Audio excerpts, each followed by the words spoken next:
Hello friends, कैसे हैं आप लोग। I hope you are doing good and I hope बच्चों आपके एग्जाम की प्रिपरेशन अच्छी चल रही हो। देखो, आज से हम स्टार्ट करने वाले हैं ऑर्गेनिक रिएक्शंस के पार्ट को कि किस तरीके से आप ऑर्गेनिक रिएक्शंस को कराते हैं। मींस में या फिर एडवांस में बात करें या नीट में बात करें, ऑर्गेनिक रिएक्शन से बहुत सारे क्वेश्चंस पिक होते हैं। रिएक्शंस ही डायरेक्टली आती हैं कि किस तरीके से रिएक्शन को आप प्रोसीड कराते हैं। सबसे ज्यादा दिक्कत बच्चों को इसी टॉपिक्स में आती है कि रिएक्शन सर याद नहीं होती हैं। देखो, पहले ही मैं एडवाइस थोड़ा सा कर देता हूं आपको कि रिएक्शंस को याद करने के लिए उनके रिएजेंट्स को याद रखना पड़ता है कि उनके रिएजेंट्स रिएक्शन में किस तरीके से काम कर रहे हैं। लास्ट टॉपिक में मैंने जीओसी के बारे में बताया था, उसमें हमने इंटरमीडिएट्स की स्टेबिलिटी डिसाइड की थी। इसमें वही होता है, रिएक्शन रिएजेंट से रिएक्ट करके इंटरमीडिएट बनाता है जिसकी स्टेबिलिटी हम डिसाइड करते हैं और उसके अकॉर्डिंग हम प्रोडक्ट्स को डिसाइड करते हैं। क्लियर है बच्चों। देखो, रिएजेंट्स को आपको एक जगह लिख लेना चाहिए। जो जितने भी इंपॉर्टेंट रिएजेंट्स हैं वो आपको एक जगह लिख लेने चाहिए। कुछ रिएजेंट्स मैंने आपको यहाँ लिख के बताए हैं, वो आज हम स्टार्ट करने वाले हैं। आज मैं बताने वाला हूँ हैलोजन डेरिवेटिव्स के कुछ इंपॉर्टेंट रिएजेंट्स को, प्लस उनके रिलेटेड कुछ क्वेश्चंस को कराने वाला हूँ जो कि मेंस में या फिर एडवांस में ऑलरेडी पूछे जा चुके हैं। देन मैं नहीं कराऊंगा कुछ रिएक्शंस को, जैसे कि आपकी हेलोफॉर्म रिएक्शन को, इसको मैं कंप्लीटली डिस्कस करने वाला हूँ आज। तो वो भी हमें वीडियो के लास्ट तक चेक करना है इसको, क्योंकि वो मैं डिस्कस पूरा करूंगा यहाँ पर। तो चलिए स्टार्ट कर लेते हैं। मैं हूं आपका दोस्त और आपका teacher Shivam Gupta. Let we start halogen derivative.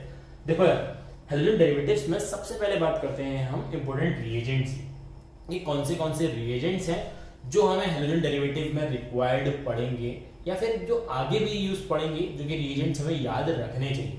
कुछ रिएजेंट्स मैंने यहाँ पर लिखे हुए हैं, मैं उनको थोड़ा सा उनकी वर्किंग बता देता हूँ और उनके बारे में बताता हूँ। पहला है आपके पास एक्वस KOH।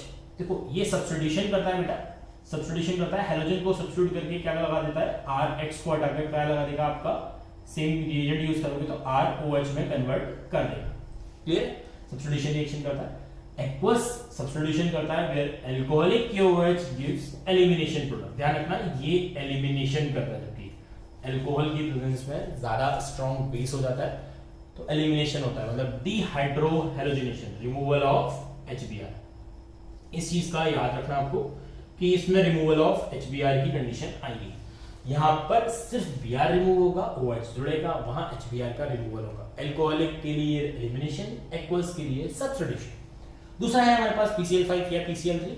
PCl5 बिल्कुल एक्जेक्टली अपोजिट काम करता है, यानी कि OH से X बनाता है, मतलब कि प्रिपरेशन ऑफ हैलाइड करेंगे हम अल्कोहल से। इसके साथ साथ एक और रिएजेंट यूज कर सकते हैं, दैट विल बी SOCl2। ये हम यूज करते हैं बच्चों कहां पर, डार्जन्स प्रोसेस में। आपने पढ़ा होगा, एनसीईआरटी में दे रखा है, ये भी काफी इंपॉर्टेंट है। डार्जन्स प्रोसेस जो कि बेस्ट मेथड होता है आपका preparation for alkyl halide. Clear है। थर्ड है NAE एसीटोन। फोर्थ है EGF या KF इन DMSO। ये दोनों ही हैलोजन एक्सचेंज रिएक्शंस हैं। ये है पहली वाली है आपकी फिंकलस्टीन रिएक्शन, जो कि आपको रीड करनी चाहिए, काफी ही इंपॉर्टेंट है। दूसरी होती है आपकी स्वार्ट्स रिएक्शन। ये स्वार्ट्स रिएक्शन को भी आपको रीड कर लेना चाहिए, ठीक है। एनसीईआरटी को रीड करते चलना सबके साथ। इसमें विलियमसन ईथर सिंथेसिस की पार्ट को देख लेते हैं। विलियमसन ईथर सिंथेसिस में बेटा क्या है, ईथर की प्रिपरेशन, जैसे लिखा हुआ सामने ईथर दे रखा है, तो ईथर की प्रिपरेशन की जाती है इसमें RX से RO- कोई भी आप एल्कोक्साइड आयन लेने और ROR बनता है, तो ये ईथर की प्रिपरेशन करा के सब्स्टिट्यूशन से बनता है। ये हुआ आपके सब्स्टिट्यूशन वाले कुछ पार्ट्स पर। ये कुछ इंपॉर्टेंट रिएक्शंस हैं जो कि मैंने ऑलरेडी कवर कर रखी है यहाँ पर। वहां पर देख लेते हैं। अल्कोहलिक KOH आपका एलिमिनेशन कराता है, OH- है, NH2- है। अगर हम बात करें which one is a strong base, तो NH2 is a stronger base, क्योंकि आपको पता है कि नाइट्रोजन पर नेगेटिव चार्ज है और ऑक्सीजन पर नेगेटिव चार्ज है। नाइट्रोजन अपना नेगेटिव चार्ज जल्दी प्रोवाइड करेगा एज कंपेयर टू ऑक्सीजन, तो this one is the stronger base. बच्चे हमेशा गलती करते हैं, KOH is the stronger base बता देते हैं, हमेशा NaOH सुना होता है, KOH सुना होता है, ऐसा नहीं है। पहले कंपैरिजन करना जरूरी है, ठीक है।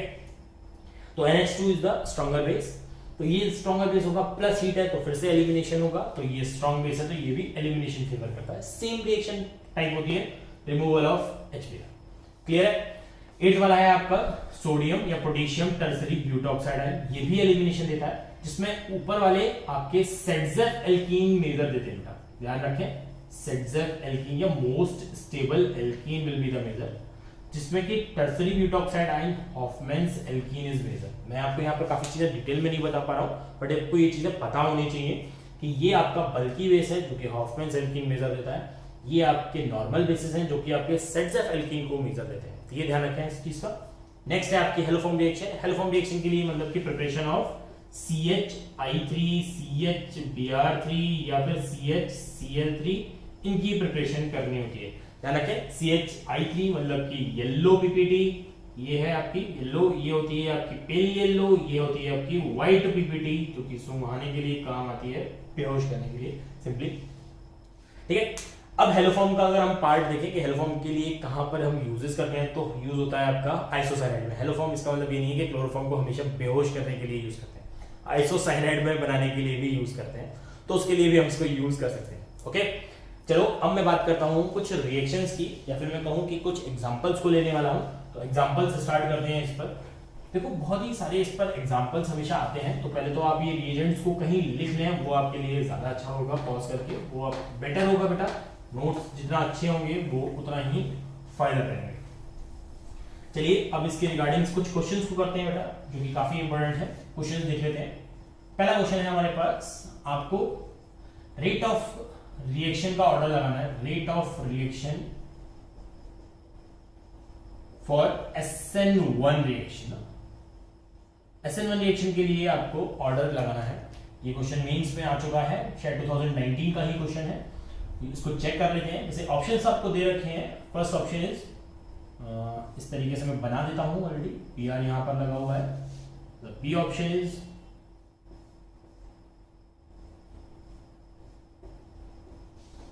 The C option is, PL is here. यहां पर रेट ऑफ SN1 आपको कंपेयर कर रही है। देखो रेट ऑफ SN1 आपको पता होगा, मैं यहां पर आपको कॉन्सेप्ट बताता हूं इस चीज का। रेट ऑफ SN1 यानी कि nucleophilic substitution unimolecular is directly proportional to the stability of first carbocation. ध्यान रखें फर्स्ट कार्बोकेटाइन, इसमें कार्बोकेटाइन की फॉर्मेशन होती है, तो इसकी स्टेबिलिटी पहले ही कार्बोकेटाइन जो बनता है after removing the leaving group, उसी से ही चेक कर लेते हैं। देन और भी चीजें हैं, जैसे कि 3 डिग्री की स्टेबिलिटी ज्यादा होती है as compare to 2 degree, as compare to 1 degree, तो यही इसमें आता है। Rate is also directly proportional to the concentration of substrate only, आपकी सिर्फ सबस्ट्रेट पर ही डिपेंड करती है, ये भी बहुत जरूरी है।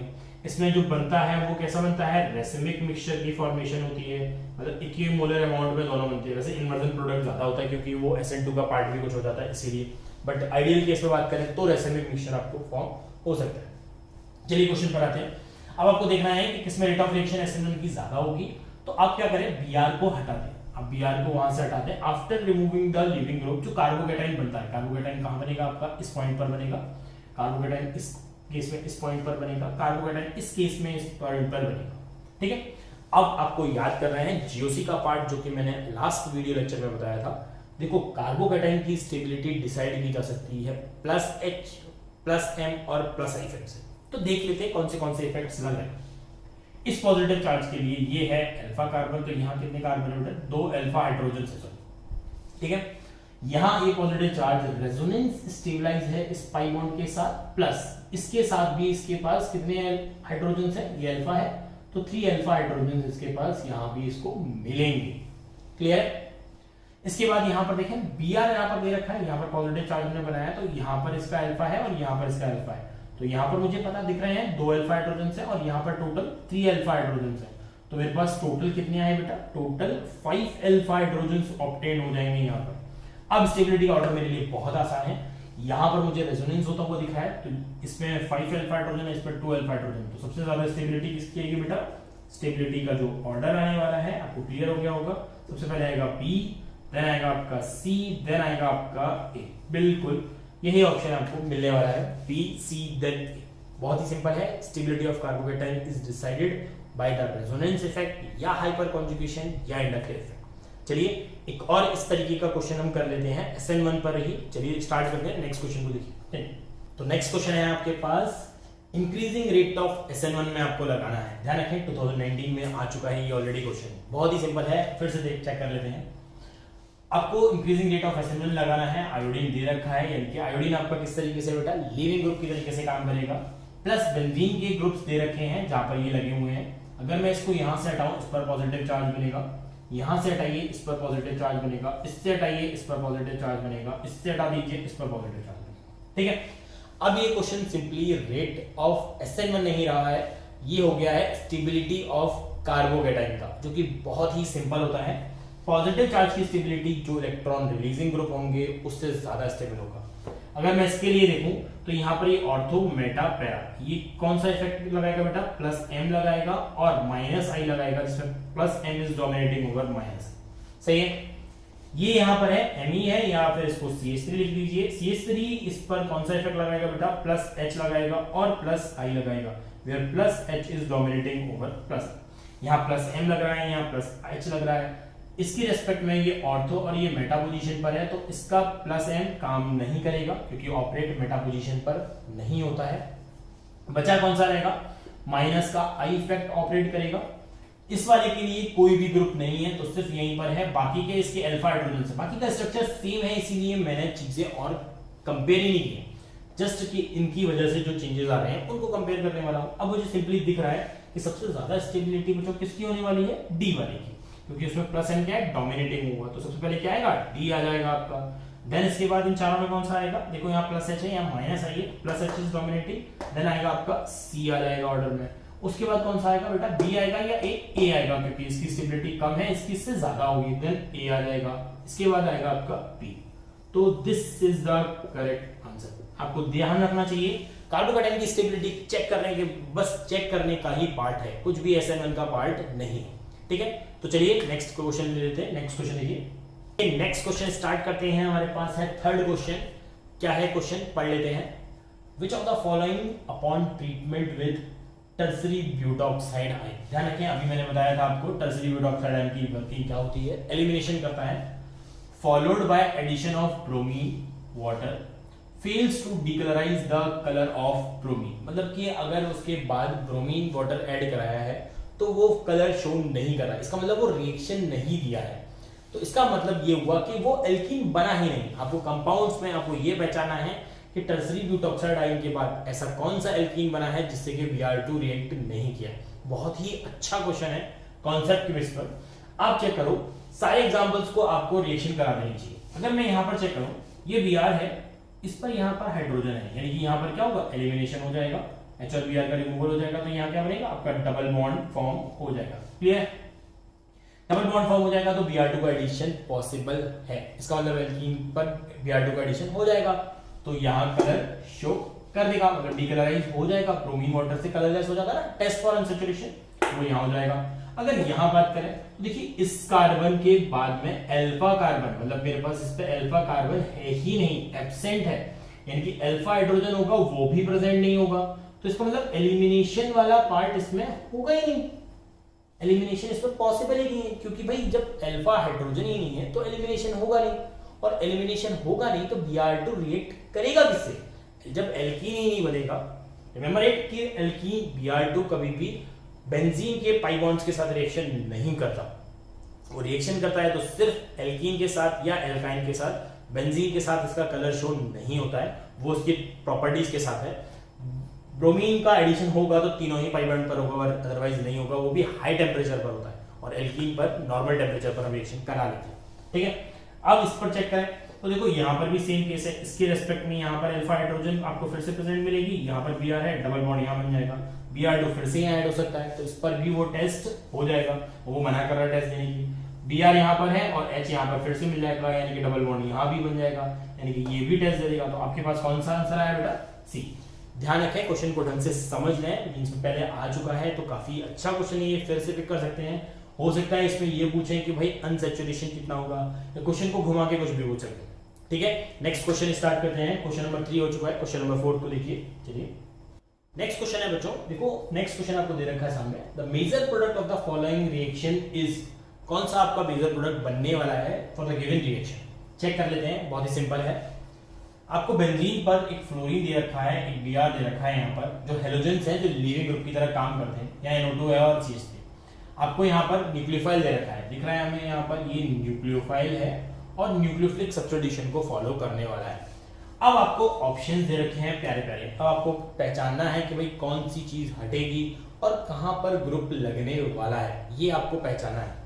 अगर मैं बात करूं यहां पर ये SPH है, देखो जब भी यानी न्यूक्लियोफाइल का अटैक होगा ऑब्वियस ही बात है F लगा हुआ है बेंजीन से, तो जो बेंजीन के साथ जो बॉन्ड होगा ये sp2 हाइब्रिडाइज्ड कार्बन है, जो कि बॉन्ड एनर्जी क्या होगी, ज्यादा होगी, पहला रीजन।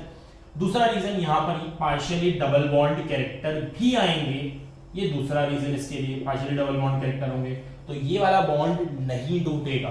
तो जिसमें भी आपका फ्लोरीन हटाया गया है इसका मतलब वो क्या है, गलत है, तो यानी कि डी गलत है, सी आपका गलत हो गया, SPH वहां पर नहीं लगेगा जहां फ्लोरीन था। तो पहला तो ये हमने एलिमिनेट कर दिया, ठीक है। अब बात करते हैं दूसरे की, न्यूक्लियोफाइल कहां पर अटैक करेगा भाई, न्यूक्लियोफाइल यहां पर अटैक करेगा। अब ये यहां पर अटैक करेगा, बैक साइड अटैक करेगा और Br को कर देगा पार। जब बैक साइड अटैक करेगा तो ये किस पोजीशन पर है बेटा, वेज पर है, तो आने वाला ग्रुप किस पर आएगा, डैश पोजीशन पर आएगा, ये डैश पोजीशन पर आ जाएगा। तो डैश पोजीशन देखो, क्या ये डैश पे है, नहीं, ये वेज पर है, यहां पर है आपका डैश पोजीशन, तो आंसर आ जाएगा आपका ए। बहुत ही सिंपल है, SN2 को फॉलो कराया है, बस कॉन्सेप्ट ये है न्यूक्लियोफिलिक सब्स्टिट्यूशन आपका यहां पर नहीं कराया है। ये तभी होता है इलेक्ट्रॉन विड्रॉइंग के लिए जब ये ऑर्थो या पैरा पोजीशन पर हो, प्लस हीट लगी होनी चाहिए थोड़ी सी, भाई हीट नहीं होती है तब तक ये काम नहीं होता, या स्ट्रॉन्ग बेस होना चाहिए, वो बहुत जरूरी है, ठीक है। तो चलिए नेक्स्ट क्वेश्चन देखते हैं, नेक्स्ट क्वेश्चन। तो नेक्स्ट क्वेश्चन है बच्चों हमारे पास fifth question, in the reaction this HBr से रिएक्शन करेगी एंड द प्रोडक्ट्स आर, उसने पूछा है, देखो किस तरीके से इस क्वेश्चन को डील करना चाहिए वो चेक कर लेते हैं। ईथर दे रखा है हमें और HBr से उसने रिएक्शन कराई है, जबकि प्रोडक्ट में आपको दे रखा है एक में OCH3 है, यानी कि उसने H को हटा के यहां से और Br को यहां लगा दिया, सब्स्टिट्यूशन करा दिया, वो भी इलेक्ट्रोफिलिक, वो पॉसिबल नहीं है। जबकि H पॉजिटिव क्या करेगा, पहले इस पर अटैक करेगा और प्रोटोनेशन कर देगा। अब देखो Br कहां पर अटैक कर सकता है, आपको दिख रहा है कि ये ऑलरेडी कॉन्जुगेशन में पार्टिसिपेट किए होंगे, तो यहां पर कैसा होगा, पार्शियली डबल बॉन्ड कैरेक्टर है। इस तरीके के क्वेश्चंस को आपको ध्यान रखना चाहिए, ऐसे मीन्स में काफी सारे क्वेश्चंस आते हैं, जे 2010 में ये क्वेश्चन ऑलरेडी आ चुका है, तो ऐसे क्वेश्चंस लास्ट ईयर भी काफी सारे हर बार पूछे गए, तो आपको ध्यान रखना चाहिए। HBr का इस पे H ऐड हो जाएगा, पॉजिटिव चार्ज आ जाएगा, ध्यान रखें Br इस पर तो अटैक कर नहीं सकता क्योंकि ये ऑलरेडी sp2 हाइब्रिडाइज्ड से जुड़ा हुआ है, तो वो बॉन्ड एनर्जी का ज्यादा फैक्टर वाला भी आएगा। तो Br नेगेटिव आपका किस पर करेगा, इस पर अटैक करेगा और ये बॉन्ड यहां से टूट जाएगा। तो देखिए बहुत ही सिंपल है कि आप सिंपल बॉन्ड को ब्रेक कर दीजिए, एक जगह H को लगाइए, दूसरी जगह Br लगा दीजिए। तो अगर ऑक्सीजन या कोई ग्रुप ऐसा जुड़ा होता है जो कि आपका बॉन्ड ब्रेक नहीं कर सकते, तो वहां से दूसरी तरफ वाले बॉन्ड को ब्रेक कर दीजिए। इस पर H आ गया, इस पर Br आ गया, ये बन जाएगा आपका फिनॉल और ये बन जाएगा आपका CH3Br। तो आपके पास कौन सा आंसर आ जाएगा बच्चों, डी आंसर हो जाएगा। बाकी सारे ऑप्शंस को भी देख सकते हो, ये Br है और ये CH3OH, उन्होंने Br को इस पर चेक करा के बता दिया, जो कि गलत तरीका है, तो वो ऑप्शन आपका गलत हो जाएगा। क्लियर है। चलिए अब बात करते हैं हम थोड़े कॉन्सेप्ट की। कॉन्सेप्ट में हम बताने वाले हैं आज आपको हेलोफॉर्म रिएक्शन के बारे में, कि हेलोफॉर्म रिएक्शंस किस तरीके से होती है, क्या प्रोडक्ट बनता है, कौन से कंपाउंड्स हैं जो इसको दे देते हैं, वो आपको थोड़ा सा और इंफॉर्मेशन बताता हूं मैं, क्योंकि काफी इंपॉर्टेंट है। हेलोफॉर्म रिएक्शन बहुत इंपॉर्टेंट है और इसके एप्लीकेशंस भी काफी इंपॉर्टेंट है। तो हेलोफॉर्म रिएक्शन को चेक कर लेते हैं बच्चों। हेलोफॉर्म रिएक्शन बच्चों आपको बनाने के लिए CH3 या फिर CHBr3 यूज कर लेते हैं, या फिर CHCl3 CF3 एक्सप्लोजिव का टाइप का दिखता है तो वो बनाते हैं नहीं है, ठीक है, इनको ही प्रिपेयर कर देते हैं। इसके लिए जो ग्रुप होना चाहिए वो ग्रुप की बात करता हूं मैं। तो देखो एक तरफ मैंने G लगाया है, एक तरफ आपका C double bond O CH3, ये ग्रुप होना चाहिए, that will be methyl ketone. Methyl ketone जैसा ग्रुप आपका दिखना चाहिए। Cl2 या फिर आप X2 ले लीजिए, X2 प्लस KOH की प्रेजेंस में या NaOH की प्रेजेंस में, बेस की प्रेजेंस में अगर आप रिएक्शन को कराएंगे। ध्यान रखें मिथाइल कीटोन दे रखा है, ये आपका या तो ऐसे दिखेगा या NaOX करके भी दिखता है, सेम ही है। This is also as a mild oxidizing agent. This is also work as a mild oxidizing agent. Mild oxidizing agent भी काम करता है ये, इसकी भी जरूरत पड़ेगी। NaOH plus X2 भी है तो वो भी जरूरत पड़ेगी। चेक कर लेते हैं इससे जो प्रोडक्ट बनता है। देखिए G पर मैं भी कंडीशन लगा दूंगा, G किस तरीके से नहीं होना चाहिए। आपका जो प्रोडक्ट बनेगा G वैसा ही का वैसा रहेगा, C डबल बॉन्ड हो। देखो ये एक तरीके से ऑक्सीडेशन का पार्ट है, कीटोन का ऑक्सीडेशन हुआ है, एसिड बना, तो ऑक्सीडेशन का पार्ट है। एक कार्बन ग्रुप है जो कि हट जाएगा, प्लस जो बनेगा उससे वो होगा आपका CH(X3), बाकी के सारे आपके साइड प्रोडक्ट्स हैं, ये आपका Na पॉजिटिव, ठीक है। ये कुछ इस तरीके से हो जाए। यहां पर ये बन गया आपका हेलोफॉर्म। हेलोफॉर्म को इसी तरीके से हम यूज कर लेते हैं। आगे आप इससे बहुत सारी रिएक्शंस को करा सकते हैं, सच एज RTR है, रीमर डायमंड रिएक्शन है, आइसोसाइनाइड टेस्ट है, या फिर सिल्वर पाउडर से रिएक्शन है। ये सब रिएक्शन इसकी बहुत इंपॉर्टेंट है, क्योंकि थोड़ी टाइम में हम देख लेंगे। बट बाकी सारी यही है कि हेलोफॉर्म किस तरीके से बनाते हैं। कंडीशन ये है आपके पास, जी आपका लोन पेयर कंटेनिंग एटम नहीं होना चाहिए, मतलब डायरेक्टली कनेक्टेड एटम वो है, लोन पेयर कंटेनिंग नहीं होना चाहिए, जिससे कि इसका रेजोनेंस का पार्टिसिपेशन हो जाए। देखिए मैं बता देता हूं एग्जांपल के तौर पर, जैसे कि CH3 C double bond OH, ये हेलोफॉर्म रिएक्शन, अगर सिंपल कहें हेलोफॉर्म रिएक्शन नहीं देगा। क्लियर है? क्यों? क्योंकि जो G है वो आपका लोन पेयर कंटेनिंग है, तो वो रिएक्शन के बीच में कुछ ना कुछ डिस्टर्बेंस क्रिएट करेगा, जो कि रिएक्शन को पार्ट नहीं होगा। ठीक है, इसका एक एक्सेप्शन है जो कि याद रखना चाहिए। एक्सेप्शन किस तरीके से, एक्चुअली एक्सेप्शन नहीं है, लेकिन उसको समझना चाहिए कि कैसे काम करना है। इसमें एस्टर का अगर ग्रुप लेयर है, तो देखिए एस्टर का ग्रुप OCH3, ये रिएक्शन अगर मैं फिर से इससे कराऊं NaOH से, तो ये रिएक्शन नहीं होगी। But in case CH3 C double bond O oxygen C2H5OH, इस तरीके से बात करें, और अगर मैं NaOH प्लस X2 लेके चलूं, तो इससे ये रिएक्शन हो जाती है बच्चों। ये बहुत जरूरी है समझने के लिए कैसे हो जाती है। मैं थोड़ा सा पार्ट इसमें और आगे बता देता हूं कैसे हो रही है ये। देखिए पहले तो मैं ये बताऊं, माइल्ड ऑक्सीडाइजिंग एजेंट है, तो माइल्ड ऑक्सीडाइजिंग एजेंट को हमने कैसे यूज किया है। तो सिंपल सी बात है, CH3 आपका CH2 और OH, एल्कोहल बनने के लिए एल्कोहल होगा, और आप इसी को रिएक्शन कराएंगे तो वो कन्वर्ट कर देगा उसको करस्पॉन्डिंग एल्डिहाइड में, और फिर से हेलोजन की रिएक्शन सेम तरीके से इस पर अकर्स हो जाएगी। ध्यान रखिए, ये वाला ग्रुप मैंने हटा दिया और CH3 या फिर CH(X3) के फॉर्म में इसको रख दिया। क्लियर है? 1 डिग्री अल्कोहल रिएक्शन दे देते हैं, होना चाहिए CH3 साथ में, तभी क्लियर कर लीजिए इस चीज को। 2 डिग्री अल्कोहल भी दे देते हैं, जैसे कि अगर ये तरीके के होंगे, इस तरीके के होंगे, तो बनेगा क्या, एसीटोन बन जाएगा फिर से, और एसीटोन पे फिर से क्या बन जाएगा, CH3 जो पिछली वाली रिएक्शन थी वही बन जाएगी भाई, ये हो जाएगा। ठीक है, इसमें और कौन सी चीजें होती हैं जो रिएक्शन दे देती है, वो भी देख लो।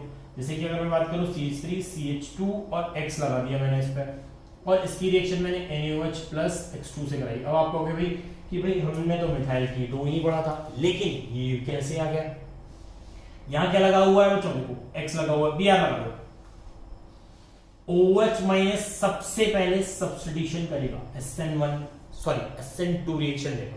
SN2 देगा तो क्या बनाएगा, एल्कोहल बना देगा हमारे लिए। देखो भाई जो प्रॉपर्टीज हैं वो तो करानी पड़ेंगी, तो एल्कोहल बन गया है। अब एल्कोहल के बाद फिर तो प्रोसेस पीछे ही जाने वाला है, माइल्ड ऑक्सीडाइजिंग एजेंट की तरह इसको यूज कराइए, ऑक्सीडेशन हो जाएगा, एल्डिहाइड में कन्वर्ट हो जाएगा, अगेन ये फर्दर रिएक्शन में देगा। इसका मतलब आपको चेक करना जरूरी है कि कंपाउंड का स्ट्रक्चर कैसा है, या तो वो आपका मिथाइल कीटोन दे रखा हो तो हो जाएगा, प्लस कहीं ऐसा तो नहीं कि वो कन्वर्ट होके उस फॉर्म में पहुंच जाए, तब वो भी रिएक्शन दे देता है।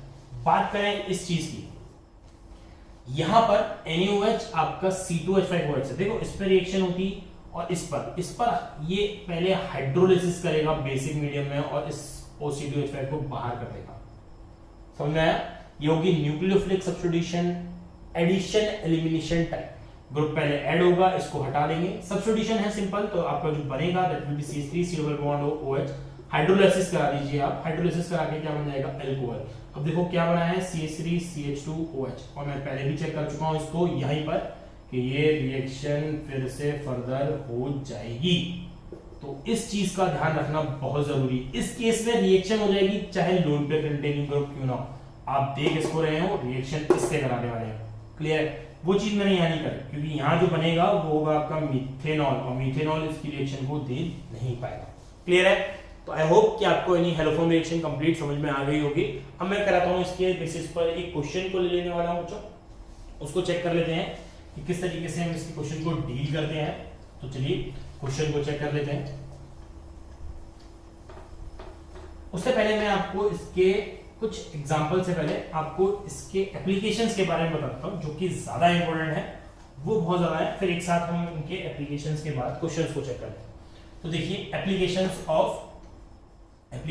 ऑफ हेलोफोन, मतलब कि CHCl3 सिंपली बोले तो एप्लीकेशंस कहां पर आती है। ध्यान रखिए बेहोशी के ही काम नहीं आती है, रिएक्शंस के लिए भी आती है। ठीक है, तो पहला है बहुत ही इंपॉर्टेंट है, पहला भी बहुत ज्यादा इंपॉर्टेंट है भाई, ये है आइसोसाइनाइड टेस्ट। ध्यान रखो आइसोसाइनाइड टेस्ट या कार्बाइलमाइन टेस्ट, ये हम एमीन्स में पढ़ते हैं लेकिन मैं यही बता दे रहा हूं। कार्बाइलमाइन टेस्ट ये भी बहुत इंपॉर्टेंट है। 1 डिग्री एमाइन्स इस रिएक्शन को देती हैं, only 1 degree amine gives this reaction. 2 H होने जरूरी हैं, CHCl3 प्लस बेसिक मीडियम। ध्यान रखें जितनी भी रिएक्शन होंगी क्लोरोफॉर्म की, मोस्टली क्या 100% भी बोल सकते हैं, बेसिक मीडियम ही मिलने वाला है। बेसिक मीडियम यानी कि बेबी को बेस बहुत पसंद है, IT वालों को भी बेस बहुत पसंद है, मतलब वो इसी तरीके से ही पूछते हैं। इसके बनने वाला है भाई क्या, इससे बनता है हमारा क्लोरोफॉर्म से डाइक्लोरोकार्बीन। डाइक्लोरोकार्बीन को अब मैं कराऊंगा इस पर एडिशन। दिख रहा है तुम्हें, 2 Cl हैं 2 H हैं, दोनों को हटा दो, बनेगा क्या RN double bond triple bond C। इस तरीके से डबल बॉन्ड C बनेगा, यहाँ पर एक लोन पेयर होगा, यहाँ पर एक तरीके से होगा, इस तरीके से ये फॉर्मेशन हो जाएगी और ये इसको प्रोवाइड और करेगा। तो इस तरीके से बन जाएगा ये RN ट्रिपल बॉन्ड C, इस पर पॉजिटिव है, ये है आपका फाउल स्मेल या फिर कार्बाइलमाइन बना है, तो आइसोसाइनाइड की फॉर्मेशन हो गई। ये हुई पहली प्रिपरेशन इसके रेस्पेक्ट में। ध्यान रखें 1 डिग्री एमाइन टेस्ट देते हैं, ये बहुत जरूरी रिएक्शन है, ध्यान रखना इस चीज को। एनिलीन भी इस टेस्ट को देता है, एनिलीन भी इस रिएक्शन को देता है क्योंकि वो भी 1 डिग्री एमाइन की तरह ही वर्क करेगा आपका। क्लियर है? चलो दूसरी रिएक्शन की बात करते हैं। दूसरी रिएक्शन है आपकी reaction with silver powder. Reaction with silver powder, ये भी काफी अच्छी रिएक्शन है, एल्काइन की प्रिपरेशन होती है। सिल्वर पाउडर से रिएक्शन कराने के बाद कैसे बेटा, CH यहाँ Cl यहाँ Cl यहाँ Cl प्लस Ag ले लो आप, प्लस यहाँ कार्बन यहाँ हाइड्रोजन यहाँ Cl और यहाँ पर भी आपका Cl। 6 मोल इसके लिए यूज करेंगे, AgCl से 6 हटा दो, बाकी का बनेगा CH triple bond CH plus 6 moles of AgCl। ध्यान रखो सिमेट्रिकल एल्काइन बनाने के लिए भी यूज होती है ये। यहाँ पर कुछ और भी ग्रुप यूज करोगे तो वो ग्रुप्स यहाँ पर लगे हुए मिल जाएंगे। ये एक चीज हो गई। नेक्स्ट है एक और रिएक्शन मैं आपको बता देता हूँ, इसकी बहुत इंपॉर्टेंट है, वो भी बहुत ज्यादा इंपॉर्टेंट है। वैसे तो वो अल्कोहल में आती है लेकिन फिर भी हम इसको एप्लीकेशन में देख रहे हैं तो उसको हम यही कवर कर लेते हैं। वो है आपकी RTR। बिल्कुल, तो चेक करते हैं RTR को। थर्ड रिएक्शन है आपके पास बच्चों RTR, रीमर-टाइमन रिएक्शन। ये बहुत ही इंपॉर्टेंट है भाई, ऐसा पेपर नहीं बनता है कि मींस कि मैं ये रिएक्शंस कहीं ना आएंगे, घुमा फिरा के कहीं ना कहीं इसको पूछ ही लेते हैं। बहुत ही सिंपल है, एनसीईआरटी में दे रखी है। फिनॉल पर अगर आप रिएक्शन कराएंगे क्लोरोफॉर्म की, मतलब ये रिएक्शन तो डायरेक्टली याद रखें, CHCl3 फिर से वही है, KOH या फिर NaOH आप ले सकते हैं, NaOH लेके चल रहा हूं मैं। सेकंड फिर यानी आप H पॉजिटिव के प्रेजेंस में इसको एसिडिफिकेशन करा दीजिए। एसिडिफिकेशन करा देंगे तो जो प्रोडक्ट बनेगा वो बनेगा आपका सैलिसाइल्डिहाइड। देखो सैलिसाइल्डिहाइड मेजर बनता है, बाकी का दूसरा भी बनेगा, ऐसा नहीं है कि इसका पैरा आइसोमर नहीं बनेगा, पैरा आइसोमर भी बनता है, but this one is the major product और ये है आपका सैलिसाइल्डिहाइड। ध्यान रखें सैलिसाइल्डिहाइड में मेजर जो बनता है वो है आपका, वो बनता है आपका ऑर्थो सब्स्टिट्यूट, क्योंकि hydrogen bonding is the reason, hydrogen bonding is the main reason.